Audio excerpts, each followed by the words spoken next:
This is how I make ganache for covering and filling cakes. So I just use any brand of chocolate. You can use the expensive stuff, but honestly the cheap supermarket stuff works just as well.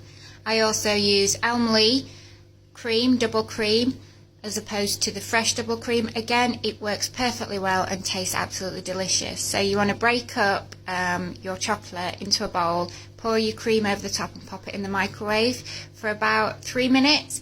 Make sure you give it a good stir, really good stir to get everything incorporated, and then it's going to go back into the microwave.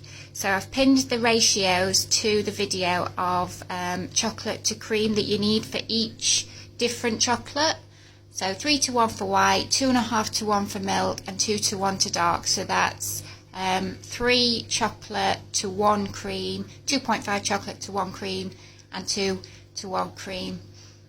It does depend also what consistency you're wanting to achieve. So these are the ratios that you want for covering a cake.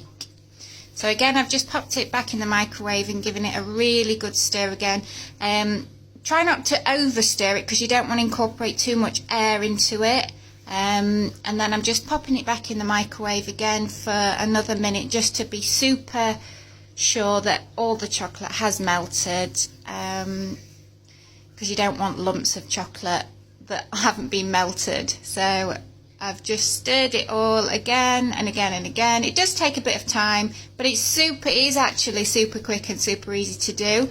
And then once you are 100% sure it's all incorporated, you need to line the top with cling film so that it doesn't form a crust. Leave for a couple of hours and shazam!